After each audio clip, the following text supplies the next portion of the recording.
Halo, salam Paman Paris. Hotman dengan Ibu Ayu, mantan wakil bupati Cirebon. Perhatikan si mantu ini ya. Tangannya si Hotman Paris. Gosip seolah-olah katanya Hotman menunggu bahwa keluarga anak Ibu Ayu ini yang sebagai pelaku dari penganiayaan terhadap almarhum Vina. Hotman tidak pernah ngomong begitu. Hotman hanya pernah mengatakan karena ada tuduhan-tuduhan di medsos, tersebar di medsos bahwa seolah-olah keluarga bupati terlibat. Hotman memberikan tanggapan karena ini kasusnya sudah 8 tahun, kalau memang ada keluarga terlibat maka teliti medsos, teliti handphone dari tiap keluarga. Tapi saya tidak pernah mengatakan bupati atau keluarganya atau anaknya terlibat penganiayaan, karena sesuai dengan pengalaman saya dalam semua tindak pidana, orang yang DPO akan kembali kepada keluarganya atau sering menghubungi keluarganya melalui handphone. Makanya saya bilang kalau memang ada tuduhan seolah-olah keluarga bupati terlibat, periksa semua handphone keluarganya. Tapi saya tidak mengatakan bahwa keluarga Ibu Ayu ini terlibat dalam penganiayaan tersebut. Itu jadi orang salah menafsirkan, hanya sepotong-sepotong. Salam Hotman 911. Salam Hotman 991. Assalamualaikum warahmatullahi wabarakatuh. Salam salve. Om Swastiastu, Namo Buddhaya, salam kebajikan. Teman-teman, jumpa lagi bersama saya di Freddy Kako Channel. Sebelum menonton video ini, jangan lupa untuk subscribe channel ini dan nyalakan tombol loncengnya agar teman-teman tidak ketinggalan info-info terbaru dari channel YouTube Freddy Kako. Saya sengaja menampilkan video awal ini. Sebenarnya ini video sudah lama ya, tetapi sekarang nampaknya viral kembali gara-gara ulah dari si mantu. Kalau teman-teman perhatikan dari posisi duduk ya, antara Hotman Paris dengan si mantu ini nampaknya sangat-sangat dekat sekali. Ini yang membuat warganet jadi bertanya-tanya, ada hubungan apa antara si mantu dan Hotman Paris? Terlihat sangat jelas bahwa ada jarak antara mama mantu dengan Hotman Paris. Namun kalau kita perhatikan lebih teliti di awal-awal video, bagaimana tangannya Hotman Paris ini nampak sedikit menyentuh area-area terlarang. Ya, silakan teman-teman menilainya sendiri ya. Nah teman-teman, video berikut masih terkait dengan peristiwa Vina Cirebon yang entah sampai kapan kasus ini akan berakhir. Sebuah usulan yang menarik ya, yang coba diungkapkan oleh Hotman Paris bahwa sebaiknya kasus Vina Cirebon ini ditutup saja dan dilakukan BAP ulang, karena prosesnya dari awal sudah salah. Terlihat dari pelaku-pelaku yang sekarang sedang mendekam di penjara itu diduga korban salah tangkap. Sekarang muncul lagi saksi-saksi yang dimana pada proses persidangan tahun 2016 mereka memberikan kesaksian palsu terkait dengan keberadaan mereka di rumahnya Pak RT. Buat netizen semua dan untuk keluarga mantu ya, netizen juga perlu tahu ada seseorang yang udah mengadakan sayembara baru agar bisa mencari tahu yang namanya Widya. Sayembara terbaru, siapa yang bisa menemukan Widya ya, itu dikasih uang 150 juta, naik dari 10 juta. Dari ya. 10 juta. Jadi ya? begini, ada apa mereka mengadakan sayembara agar saya tidak ini? Apakah saya ini ancaman dari itu Rudiana?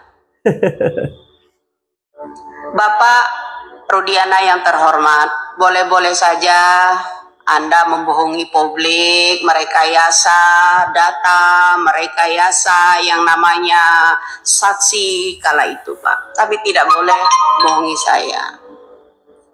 Ya kan? Dengar.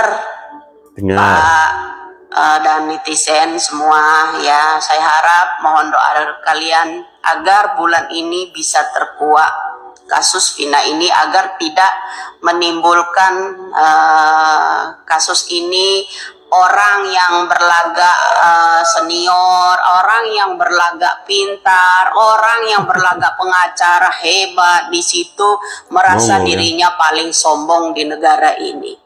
Saya akan buktikan itu. Lalu apa pertanyaan saya untuk orang yang bikin sayembara 150 juta dan orang yang udah mengintimidasi saya? Jika kasus ini terkuak bulan ini, saya ulangi, jika kasus ini terkuak bulan ini, saya harap Ibtu Rudiana itulah kuncinya, satu-satunya. Ibtu Rudiana ya, bapaknya almarhum Eki. Bersetan dengan sayembara kalian, bersetan dengan anak-anak bupati, wakil bupati yang mengintimidasi saya. Cuman saya satu minta, kasus ini berawal dari orang tua Eki itu sendiri. Merekayasa semua keterangan BAP dan semua saksi yang di persidangan bukan orangnya, yang di penjara semua orang itu bukan pelakunya. Bukan pelakunya. Gak ada lagi bagi saya manusia yang lebih kejam daripada seorang itu Rudiana. Kenapa? Sekarang ini keluarga kalian jauh lebih kejam lagi, sampai membayar orang untuk menghabisi saya, untuk menangkap saya. Karena saya memberikan jalannya penelusuran, pemeriksaan untuk kasus Vina dan Eki bermula dari orang tuanya sendiri, yaitu Ibtu Rudiana. Kenapa kalian ketika saya mengungkap kasus ini kok geram? Iya. Geram sekali, menakutkan sekali kata-kata saya itu untuk kalian, sampai kalian itu mengintimidasi saya. Dan ada pula seorang pengacara mengadakan sayembara untuk menangkap saya, naik dari 10 juta menjadi 150 juta. Tahu ya pengacara yang Ada mana? apa ini? Saya curiga kalian juga ikut bermain. Semakin kalian mengadakan sayembara, saya semakin curiga. Karena kalian bilang saya mencemarkan nama baik. Nama baik siapa yang saya cemarkan? Pertanyaan buat seorang pengacara yang mengadakan sayembara. Yang saya tanyakan, kenapa tahi lalatnya berpindah-pindah? Kemudian di yang namanya Linda juga kadang ada, kadang tidak. Seorang Linda juga tahi lalatnya. Boleh sajalah kalian membohongi publik, tapi tidak bisa dengan saya. Kenapa segitu nekatnya untuk menangkap seorang Widya mengadakan sayembara 150 juta? Ada apa ini?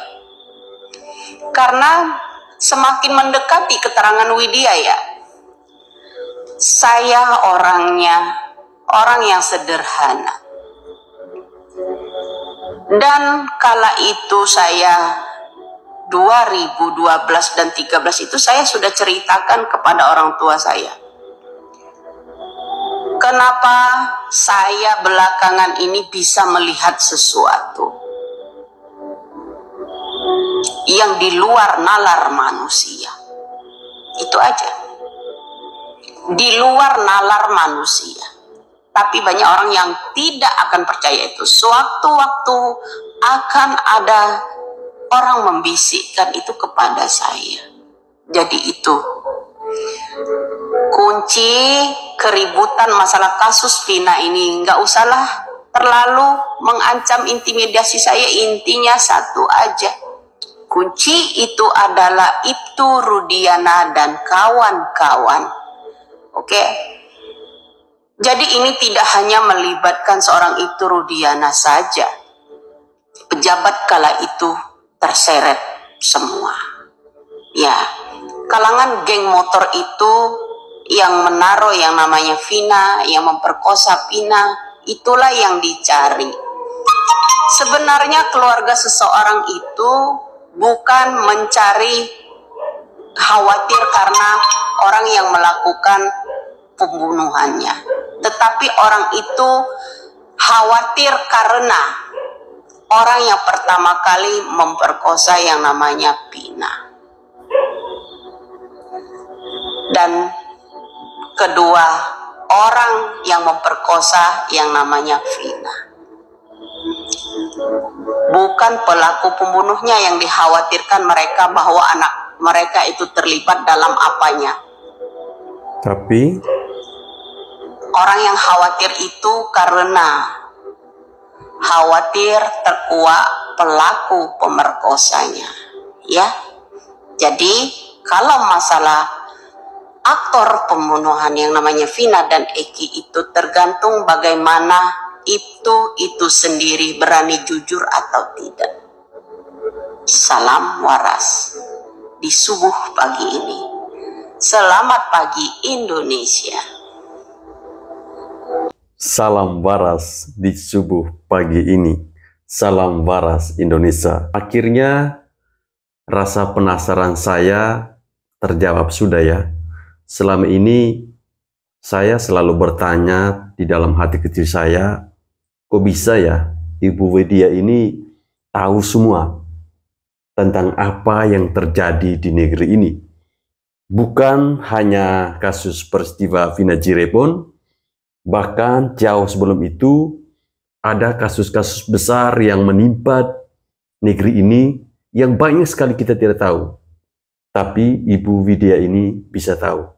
Sudah diceritakan bahwa sejak tahun 2012 dia mengatakan kepada ibunya bahwa dia bisa melihat sesuatu. Ya, kembali ke topik terkait dengan peristiwa Vina Cirebon. Yang disampaikan oleh Ibu Widya ini pernah saya ungkapkan di video-video saya sebelumnya bahwa merupakan sesuatu yang sangat janggal ketika seorang ayah di saat anaknya menjadi salah satu korban pembunuhan, tetapi seperti tidak pernah terjadi apa-apa dengan keluarga mereka. Ibtu Rudiana terkesan aman-aman saja, terkesan seperti tidak terjadi sesuatu dengan anaknya. Ini yang menjadi pertanyaan dari saya. Kenapa yang lebih fokus sekarang untuk menyelesaikan persoalan ini, mengungkapkan peristiwa ini adalah keluarganya Vina. Keluarganya itu Rudiana kemana? Kok diam saja? Ini tentunya nyambung dengan apa yang disampaikan oleh Ibu Widya.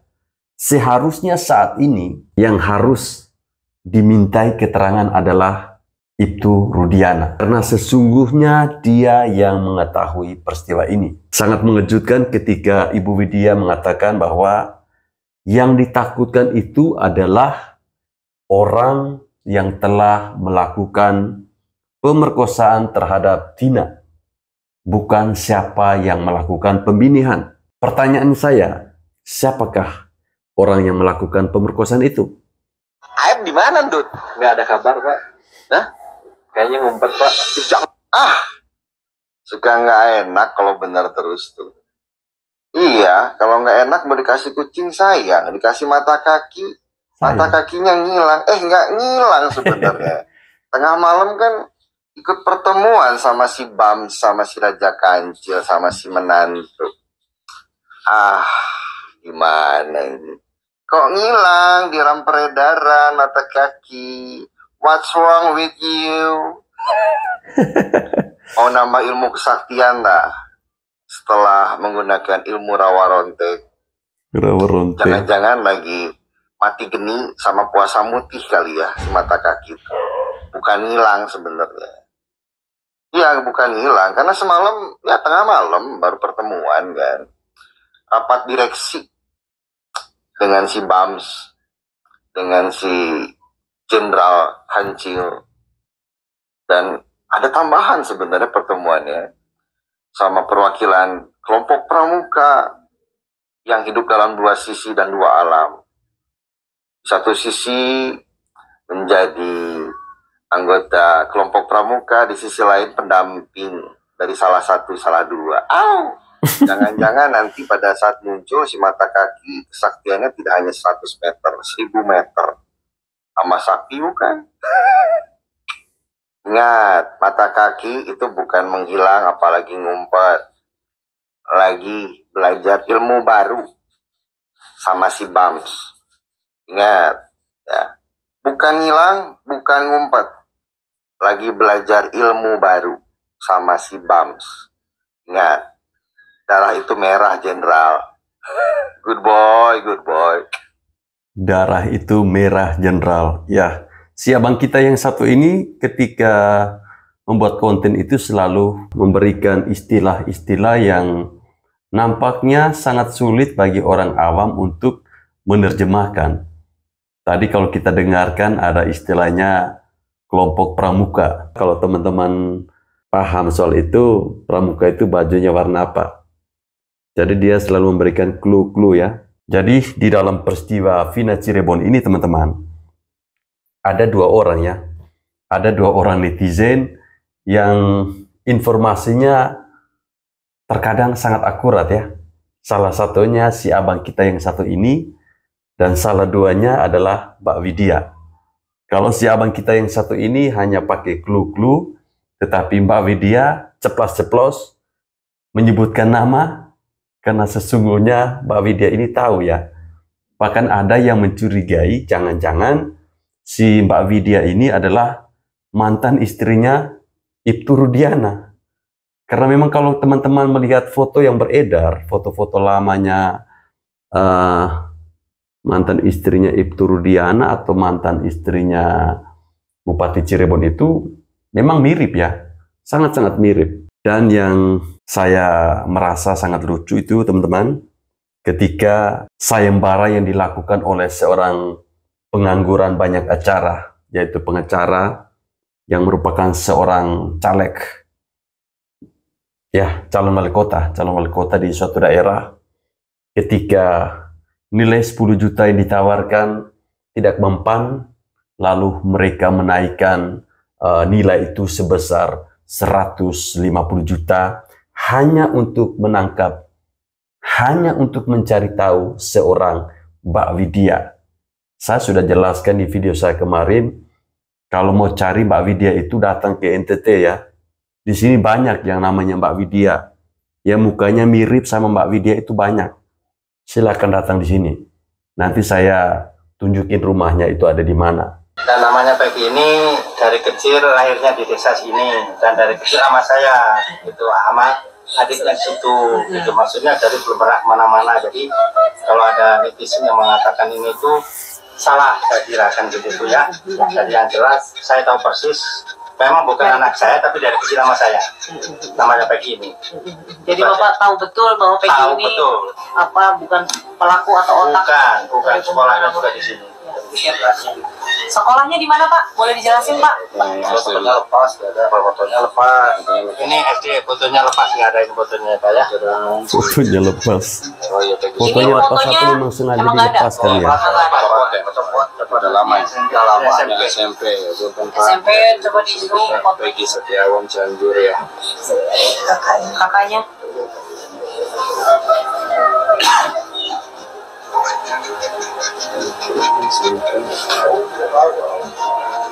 Oke, Bapak Jasa dari Setiawan sama N Fauzi ya.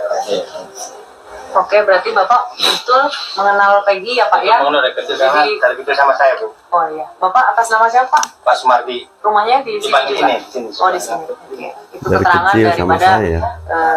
orang terdekat dari Peggy Setiawan. Saya ibu RT dari kerja di sini, bahwa ini warga saya Peggy Setiawan, dan saya tahu anak ini SD-nya, sekolah SD-nya di sini, SMP-nya di sini, dan SMP-nya juga di sini, dan dia belum pernah kemana-mana dari lulus SMA juga.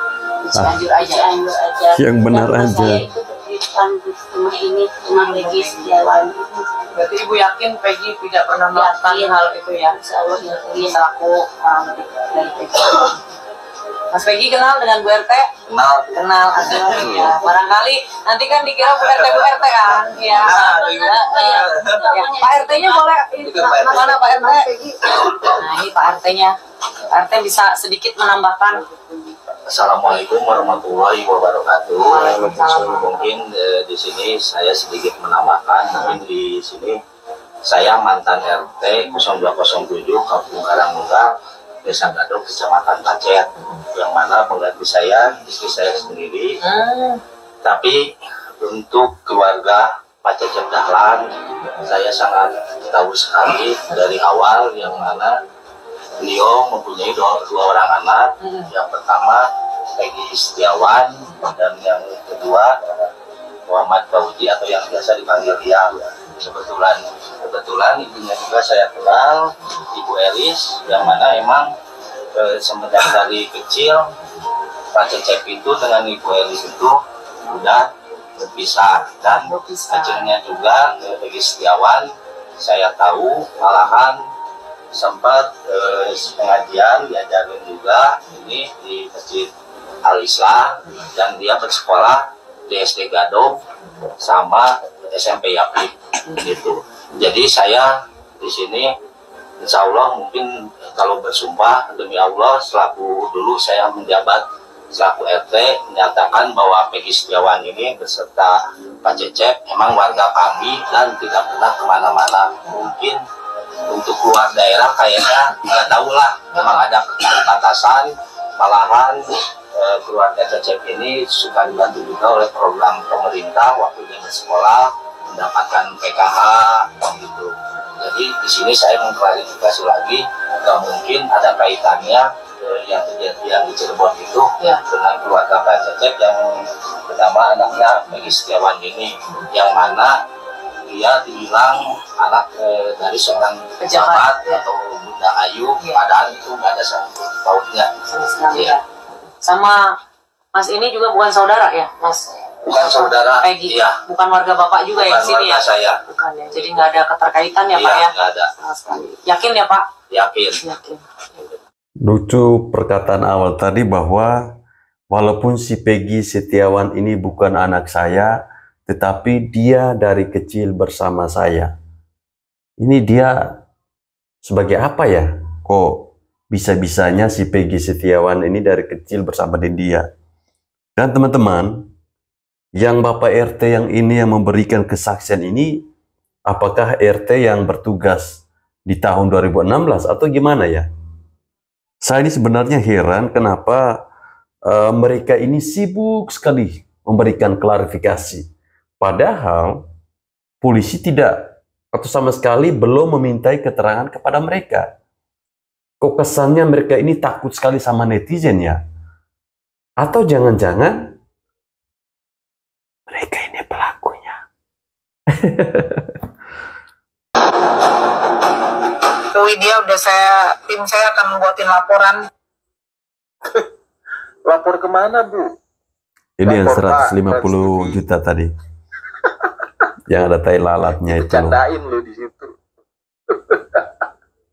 Udah pakai sayembara segala, mau nangkep Bu Widya, sayembaranya dapat 10 juta. Udah naik, Bang. Nangkep aja sendiri, katanya punya tim. Katanya udah punya laporan. Spill dong laporannya. Banyak teriak, cuman pengen cari ngetop. Press conference sama Hotman, yang dideketin si keluarga pejabat. Kelihatan banget. Pansos. Ternyata dia punya target di situ. Ada maunya sama keluarga pejabatnya itu. Calon wali kota. Ini kayaknya si Hasman ya sama Rasman. Siapa tuh penyanyi itu dia? Ini yang versi ceweknya deh kayaknya. Lucu ya? Lucu orang-orang lah. yang nggak kepake pengen dipakai. Ayo mari ada yang mau pakai nggak? Ada yang mau pakai nggak? Nih ada nih. murah. Yang penting ngetop. Tes. Peggy ya, wajah ini ejaannya sama ya, double G, double Y, Setiawan. Ya, oke. Nah, Cianjur, jenis kelamin laki-laki, tanggal lahir 1909-1996. Iya. Nama M. Soleh. Iya. Kenapa beda Pak dengan buku itu Pak? Nah, kalau itu saya tidak tahu ya, karena Bukankah orang tuanya Cecep ya? Kebetulan kepala sekolahnya sudah pensiun, guru-gurunya juga pensiun, tapi saya dengar barusan dari guru yang kebetulan masih ada di sini itu karena di daftarnya ini mungkin kalau di kampung itu atau di itu kalau zaman dulu itu bisa dititipkan kepada salah seorang untuk mendaftarkan anak tersebut di sekolah ini. Oke, maaf Pak, punten Pak. Tapi di sini ada penjelasannya nama orang tua, Pak. Iya, nama orang tua, atau mungkin juga orang tua sambung mungkin. Orang tua begitu ya. Mungkin misalnya gini, dia itu Kirain hanya kabel yang bisa disambung, ternyata orang tua juga bisa disambung ya. Pak Cecep Dahlan, ya mungkin caranya dengan Cecep Dahlan, kemudian nikah lagi dengan M. Soleh, itu bapak apa namanya, bapak wali ya. Tiri. Jadi ini baru sebagai umpama, iya. Oke, berarti ini kan butuh kepastian ya Pak, untuk mencari nama orang tua ini atas nama Bapak M. Soleh ya Pak. Iya. Nah, makanya kan saya juga agak bingung gini Pak, maksud saya Pak, yang seperti Bapak sampaikan, buku ini, induk ini dibuat, tapi klipernya sama-sama dibuat. Iya. Tapi kok bisa berbeda gitu Pak alasannya Pak? Ya mungkin itu pertama semua. ini ya, masukkan dulu ke kelapar, kemudian ke buku induk. Nah ini mungkin yang daftarnya itu mungkin ya, ini baru kemungkinan apakah ayah sambung ya, atau ayah tiri lah, ayah tiri daripada Peggy ini M. Soleh yang yang mendaftarkan. Nah, tetapi kalau untuk di buku induk itu harus orang tua asli. Orang tua asli seperti di sini namanya Cecep Dahlan. Nah itu harus asli sesuai dengan status orang tuanya di rumah. Maksudnya bapak kandung gitu Pak? Iya, bapak kandung. Oh. Ya, kalau di dalam pelapor ini otomatis siapa saja yang M. Soleh ini siapa lagi teman-teman? Nama orang tua yang tercatat di dalam rapornya Peggy Setiawan ini. Kalau teman-teman perhatikan wajah dari orang tua Peggy Setiawan ini, Pak Cecep ini di foto bagian bawah itu nampaknya sangat tertekan ya. Sepertinya penuh dengan beban. Mungkin mereka sedang merasa bersalah karena sudah menipu netizen Indonesia.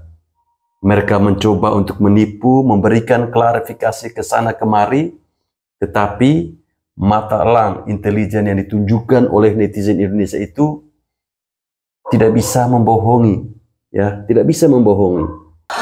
Assalamualaikum warahmatullahi wabarakatuh. Waalaikumsalam. Halo. Banyak kesaksian-kesaksian setelah keluarnya Saka yang bermunculan. Yang menurut saya kesaksian liar tidak ada kebenarannya untuk sementara ini.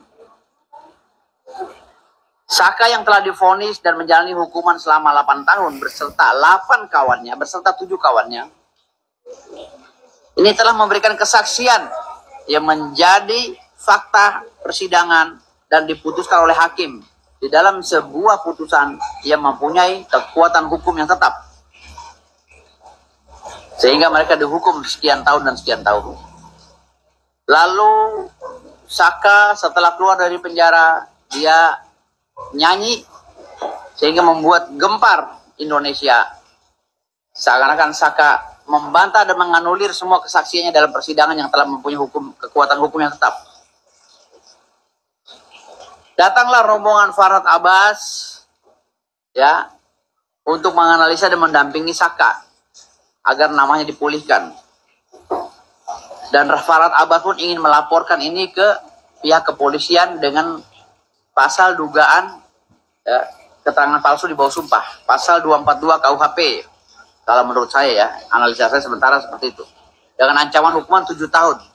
Dan pasal 242 KUHP akan berlapis menjadi 9 dan 10 tahun apabila ditambah lagi dengan pasal pendukung lainnya.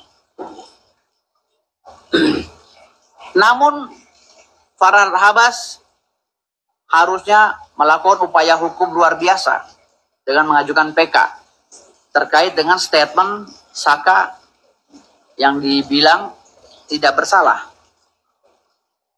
Bagaimana novum baru bisa dimunculkan oleh Farhad Abbas dengan kawan-kawan terkait dengan statementnya Saka sebagai kliennya untuk diajukan ke PK, pengadilan luar biasa di Mahkamah Agung, yaitu peninjauan kembali.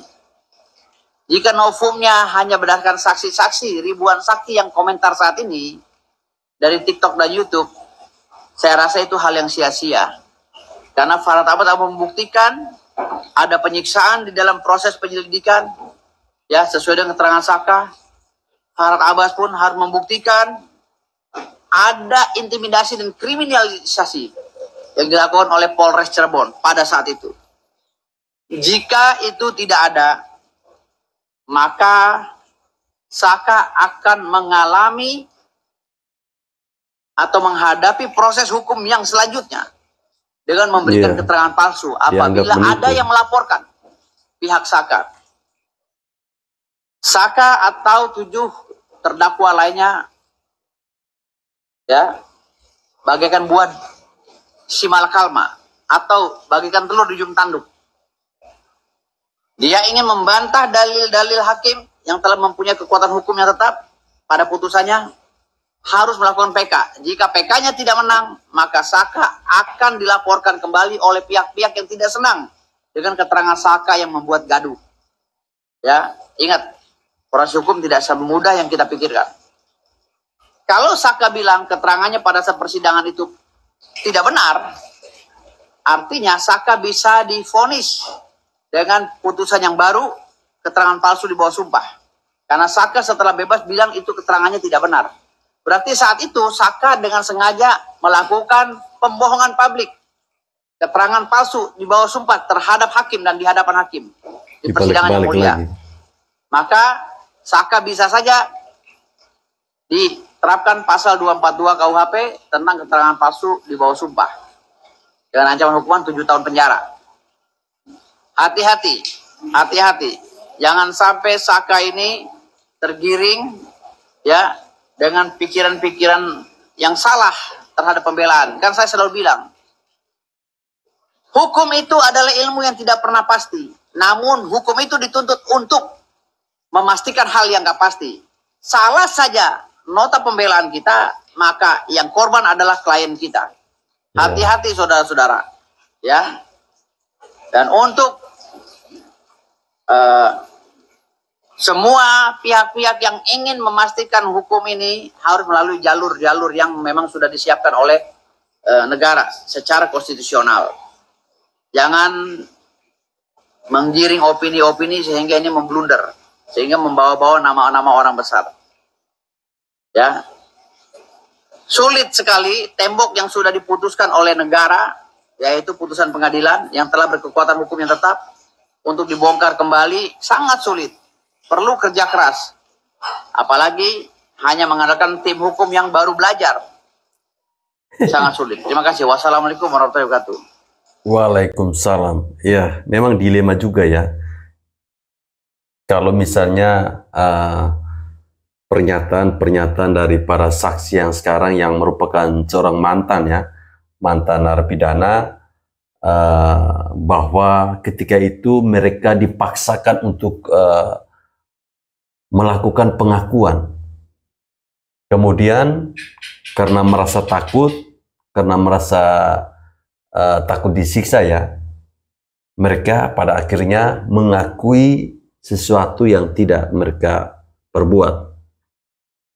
Dan itu sudah ada kekuatan hukum tetap melalui pengadilan.